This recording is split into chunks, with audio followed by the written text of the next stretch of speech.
Good evening, guys. You're welcome to Afia TV Official, where we bring you up to speed with all that is hot, trendy, and spicy on the internet, of course, on social media. You're welcome to Afia TV Official on Afia TV, broadcasting live from the cool city of Enugu State on DSTV 254 and GoTV 17.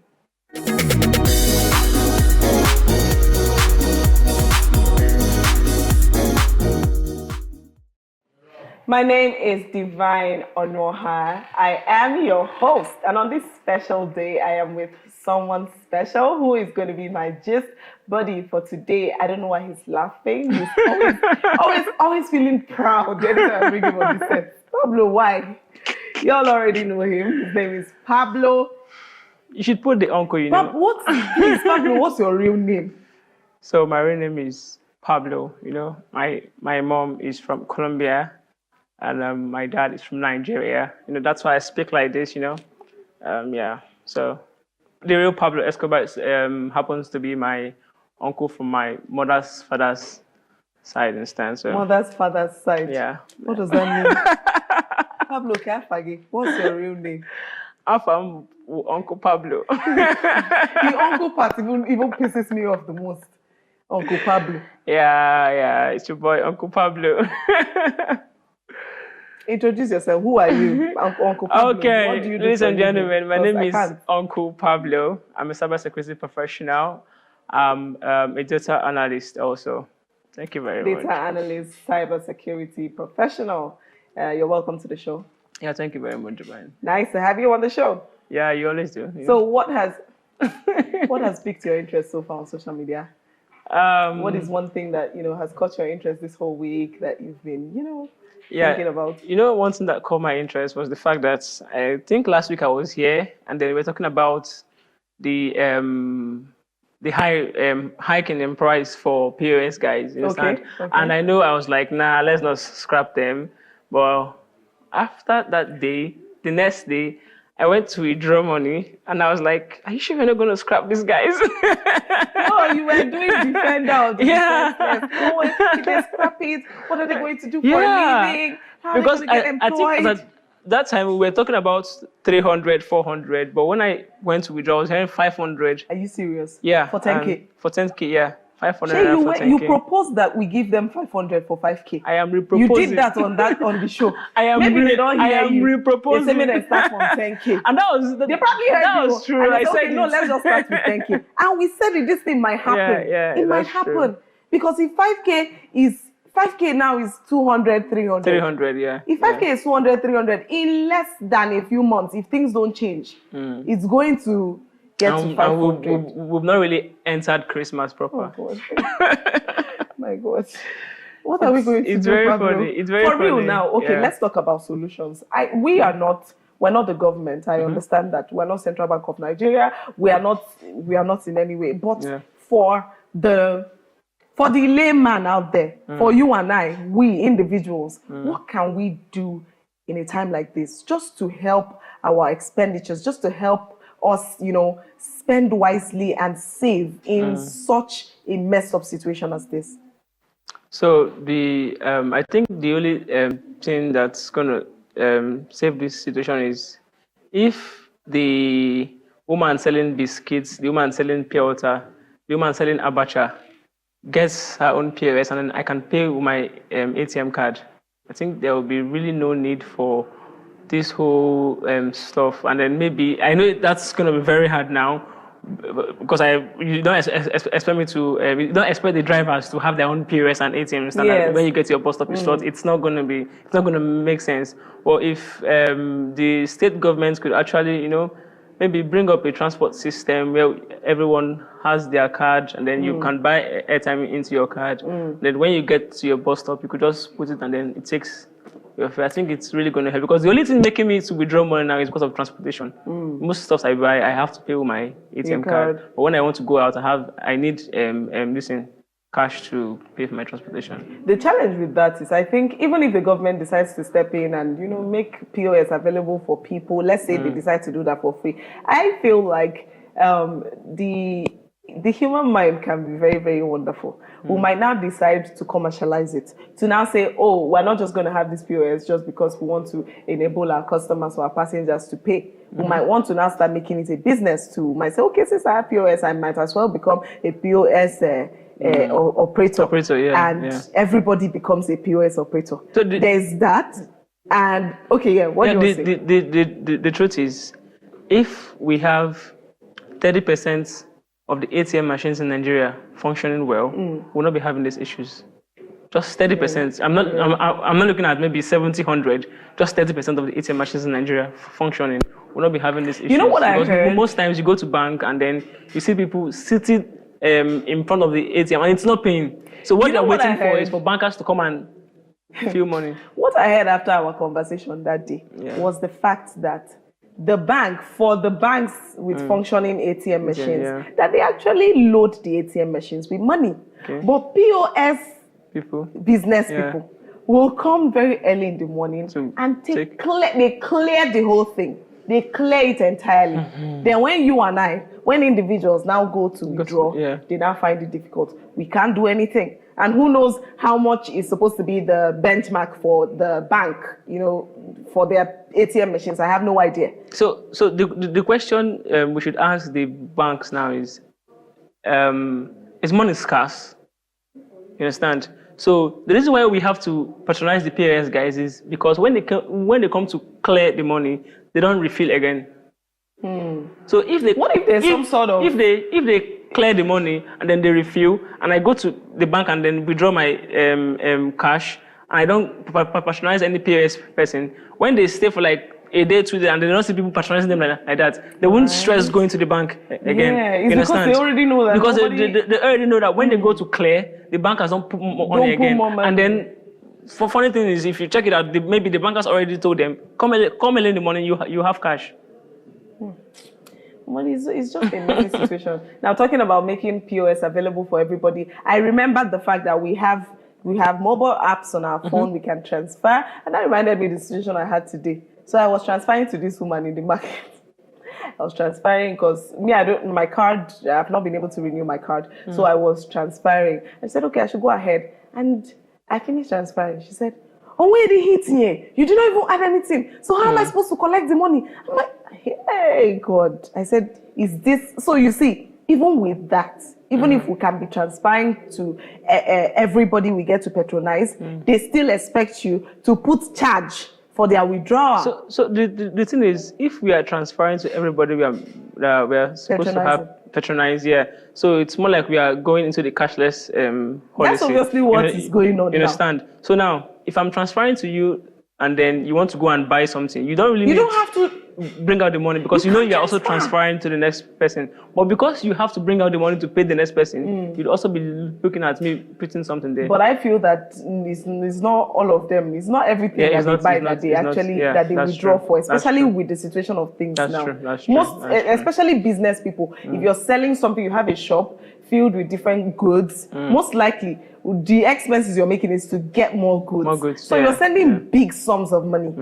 You're sending huge sum of money. The little that the ones that you use for your daily life, it's not as huge as I don't know if you get what I'm saying. The truth is, most Nigerians, they like to when there's a problem, they like to take advantage of it. That's just the problem. You understand? And make it worse. Yeah. So when we have this whole ATM issue, you see people asking you to put charges for them or go and withdraw from the ATM. You understand? I'm shocked the way so it's really that's why annoying. I did not go to POS. That's why I say let me transfer. Transfer, okay, come get see withdraw. I say sorry. And the truth is, so places like Ntachi Osaye, so they have their POS instant, but they would rather want you to use your ATM card than transfer, because most times you transfer and then network issue. Yeah, there's that. Yeah, so the thing is, the whole problem comes from the bank. You understand? If bank should take care of their network issue, take care of their ATM machines, we'll not be having this issue. Trust me. So management problem from the bank. That's it. It's just annoying. You have to spend so much to eat food, to pay transportation, and then you have to spend to get your money. It's crazy. But let's take a look at what we have today. The first story we have here is from the Inspector General of Police. He had something to tell Nigerians, and he said, "Stop reporting police misconduct on social media. When a policeman misbehaves, when a policeman does anyhow, do not report on social media." Like to have your reaction, Pablo. Wow.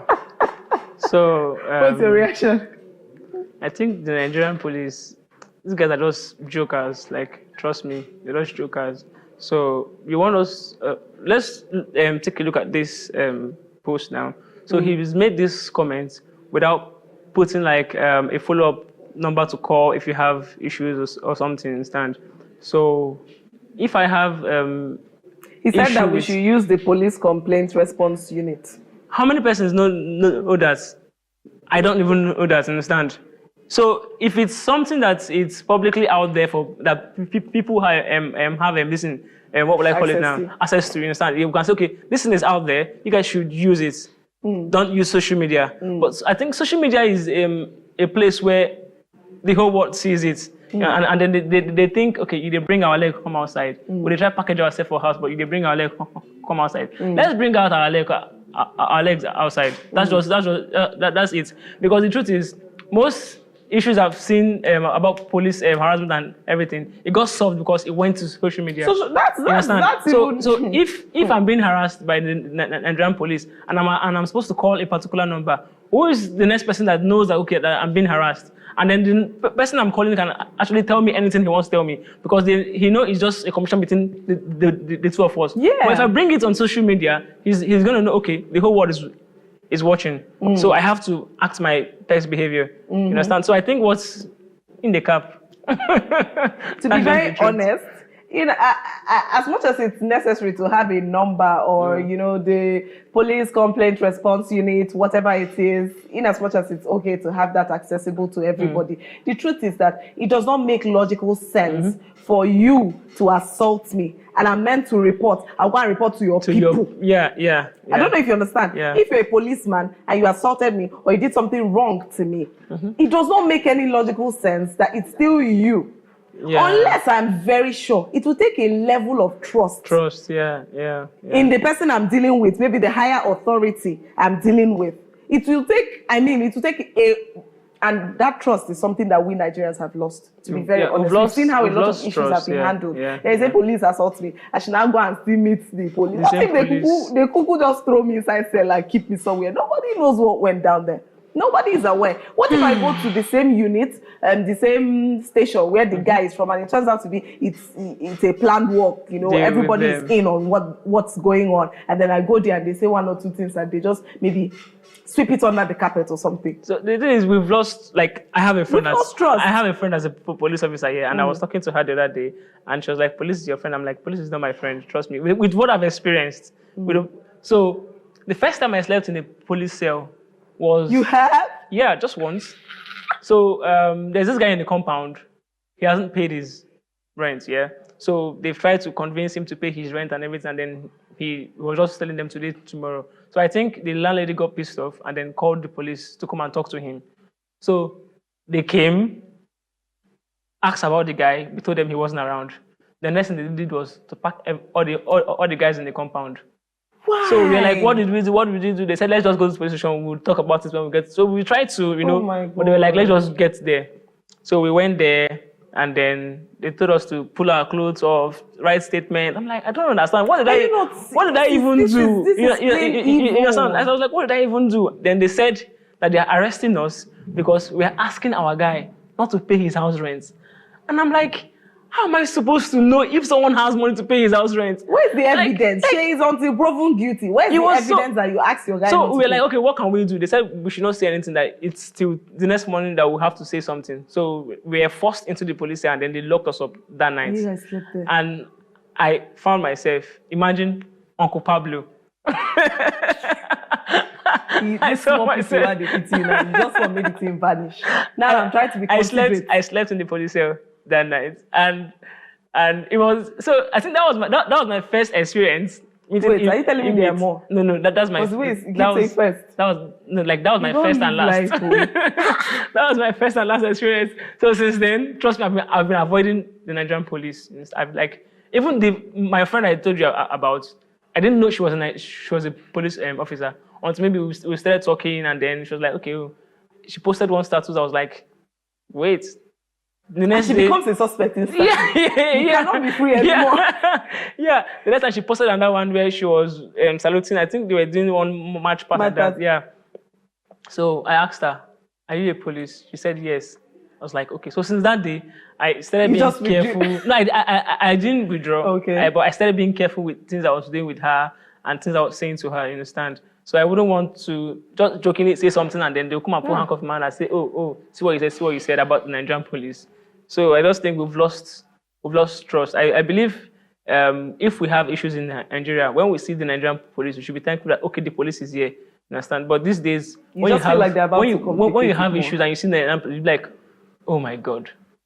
You understand? So as Nigerians, we've lost trust in the Nigerian police. Looking at the elections and how they played, you understand what they did. Protests. So so we've lost trust in the Nigerian police. Honestly, and to add to that, the truth is that at the end of the day, as bad as social media is, one of the advantages with social media is that accountability. The fact that everything is made bare for everyone to see. And it has its disadvantage. And funny thing is, the PPROs, when you see the way they respond to comments on social media, you'd be like, they don't want to be dragged now. No, not that they don't want to be. Okay. So sometimes they go ahead and be like, drag us, man. You know, like when you see the way they respond to people on social media, insult people on social media, and I'm like, do these guys really know what they are doing? This is social media. So you guys do this behind the screen, and you're also doing this on social media. So sometimes I think it's already something that's eating deep into them, that they don't even know when they are doing it. You understand? So I think we should just, I wanted to say police reform, but I don't want to say, maybe they don't come and arrest me. Honestly, all I can say is that for me, it's an advantage to us. So it should be an advantage to everybody.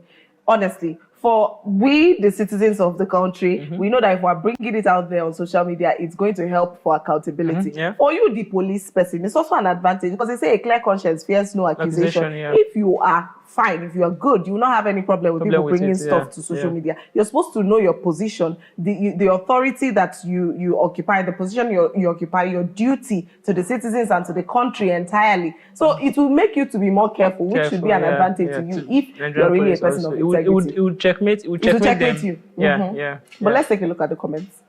The first comment here says, why? Don't you want the police force to be transparent and held accountable? Just what we're saying now. The next comment here says, stop embarrassing the police. That is what the IGP means. I hope he focuses on clearing out the erring police officers in the force. If there is no misconduct within the police, then there will be no escalation on social media. True. The next one here says, this is beyond funny. This is from Orion, and he says, if they don't change, we will keep reporting. Thanks.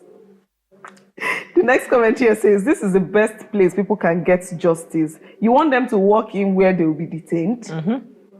And this is from Son.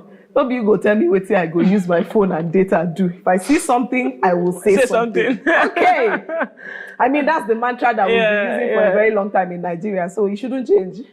Then this is from Maclanda. He says, every criminal should be paraded on social media, including the criminals who call themselves police. Wow.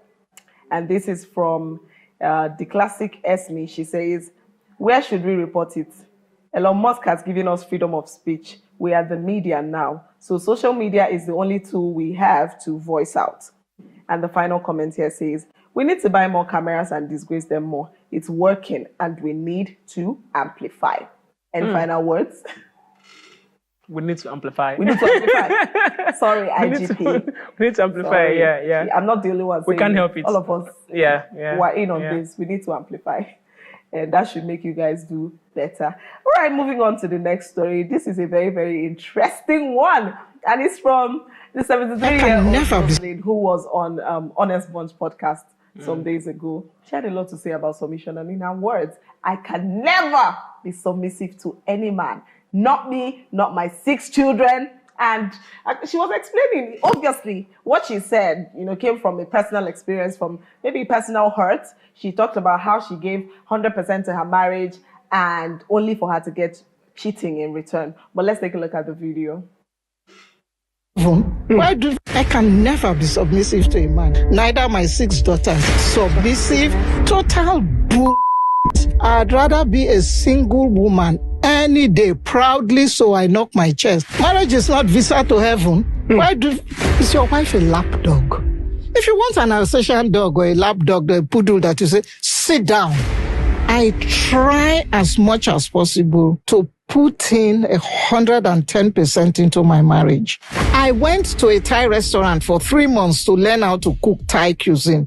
I went to an Indian restaurant for 3 months to learn how to cook. And the damn man still goes out to cheat?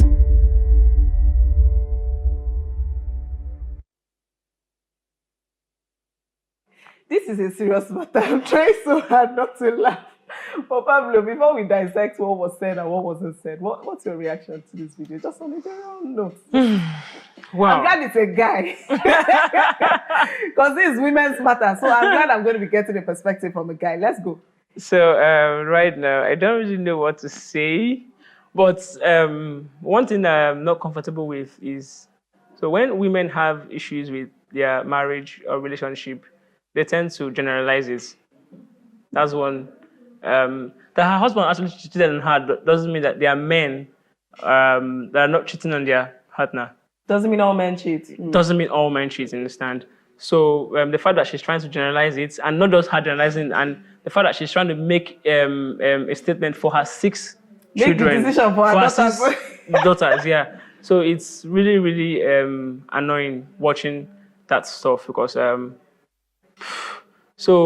Secondly, some persons think if I do this, if I do that, if I cook food, if I do this, well, my husband would not cheat. You get, not knowing that. So what's your attitude towards this man? How do you respect him as a husband? Don't look at me like that. Yeah, you will fight. Don't look at me like that, Divine. See. So the thing is, it taught us about cooking food, going to Thai restaurants and Chinese restaurants to cook. Do you make this man happy? If you had come, see, Pablo, I was nodding my head. Understand? No, wait, calm down. Let me just tell you something. If you had come from the angle of... Okay. Because this is what I would have thought. Like you said. You were correct when you said, it's not by cooking. Yeah. Me, this is what I believe. I believe that, well, as a Christian and as a traditional girl, a Nigerian girl, I strongly believe that your role as a wife is not determined by what your husband does or what he doesn't do.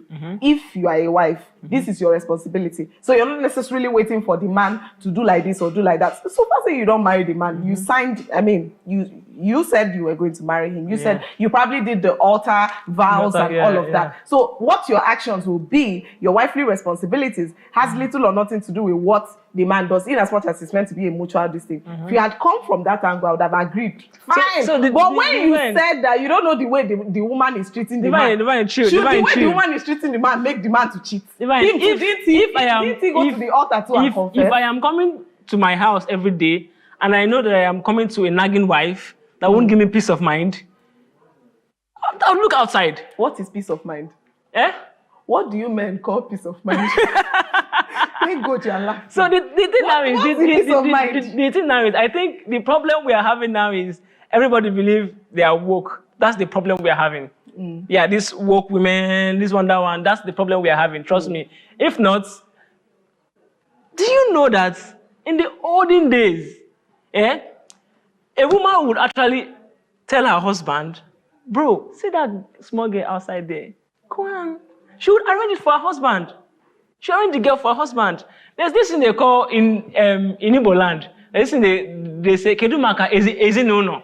When they agree with you, understand me. Understand me. Just speak a side. Understand me. In Igbo land, when you ask a man, Kedumaka is no, doesn't mean you're asking him how about the house. It means how about the women in the house and the ones outside. Wait, sorry. You know what I'm saying? Wait. I don't see your personal belief is your personal belief. It's very fine. But for context, let me just find out something. Are you okay with men cheating? I'm not okay with men cheating. Yeah. So we are both. But the truth now is the truth now is divine. Understand me? If your husband is going to cheat in a marriage, trust me, you should see the flags from your relationship. Yeah, I'm not talking about cheating. No, I'm trying to get us back to the conversation. Okay. So both of us, we don't agree with men cheating, Abi? Yes. Okay. Now back to the conversation. And we'll talk about, hopefully, when we get another story, we'll talk about cheating very, very well so that you'll be satisfied. But so that we don't drift away from what she's saying. Yeah, so based on what she has explained as her experience so far and why she's not going to be submissive to any man, is she correct? Is he okay? It's not okay. It's not okay. Yeah. Okay. It's not okay because cooking for him doesn't necessarily mean he has to be loyal. There are things aside cooking for him. Do you make him happy? When he comes, see. You're still blaming the woman again. No. See, men, we get our own wahala. Trust me. I'm a guy, understand? We get our own wahala. But women get their own wahala too. That will not make you to go and cheat. It's not about cheating, yeah? It's not about that will not make me to go and cheat. Trust me, if I'm coming to a house, I've said it before, Divine, you're putting words in my mouth. But if I'm coming to a house and I know that maybe I'm coming to a woman that doesn't give me comfort, that's why most times you see most men spend more time outside drinking, and they know, okay, when they just come to us, they want to go and sleep. This woman does tell us her side of the story. Which the story she no complete them. We never hear the man's side of the story. And we don't already judge the man already. You see, so she should tell us the man. I hate when people come on social media and then give us half-baked stories. Honestly, I'm trying so hard. I'm trying so hard for us not to talk about, for us not to focus on this cheating. I'm trying so hard for us to focus on. Let's know the man. Hear his story. Submission. Let's know the man. So he tells us his own story, and then we'll not be like, okay, now I heard the second story, but okay, you know, try you understand? And so another angle I'm coming from now is, I bet she has male kids. So is she going to be okay if her daughter-in-laws say this is also about their husband? To submit you understand? Men, yeah. So is she going to be okay with that? So most people bring their marriage to social media, which is something I don't really like. I had this girl that we were talking, and then I realized any small thing, she comes to social media. Any small thing, she comes to social media. And then I pull back. You understand? Because I'm not saying I'm a bad person, but we all get our own problem. And I feel mistakenly do one wrong thing now. I don't try and be that. It's just unfortunate we don't have enough time. If not, there are different angles that I would have really wanted us to, explore. But I totally agree with you. What she said is wrong. Your takes on cheating, I have a problem with it, but we'll leave it for another thing. But what she said is wrong. And for me, like I said, the reason is because, first, your duty as a wife is really not dependent on what your man does. If you decide you're going to be a wife, be a wife. It's unfortunate that the man decided to behave like a what I don't know. Like a man. If a time comes where you can't take it anymore, walk out. Yeah. Walk out. If they want to kill you, run. Walk out. You don't have to come to social media. Instead of coming now to not only say, and besides, she's 73. She said in one other podcast that she did, in one other this thing that she did, she said that she had been married for about 40 years. So you're 73, you've been married for about 40 years, and I say you can never be submissive to a man. You don't already submit. For 40 years. You don't already submit. Like, you're already late. Yes. Do you understand? Now you're telling young girls that have not even gone into marriage. That they should you have survived for 40 years. I don't know how you did it, but you survived for 40 years. And you have 6 daughters. No. And then you're making the decision for your daughter. For your daughters. Please. That's too much. Unfortunately, they shouldn't grant that woman access to. I think we need to end the show. They shouldn't grant that woman access to any interview again. Okay. Yeah. She's misleading the young ones. Yeah, she is. Oh well. Unfortunately. We can't take any more comments. So I'm really sorry we can't take any more comments. Thank you so much, Pablo, for joining us. Yeah. This was very, very interesting. It's always interesting having you on the show. Yeah. I've dropped my pride. Thank you for joining us. And to you, viewer, thank you for watching. Thank you for sticking with us for this 30 minutes. Ensure that you follow us on all our social media platforms. And do not forget, my Enugu story is fast approaching. If you are a creative, please submit your entries. It's almost, the grace is almost over. I mean, I think you have from now till December, 6th of December, for you to submit your entries. And of course, ensure that you stay with us on Afia TV. Don't go anywhere. Don't tune out at any point. We have a lot more coming your way this evening. My name is Divine Onoha, your queen of great conversations. Have a lovely evening ahead. Bye. Ciao. you.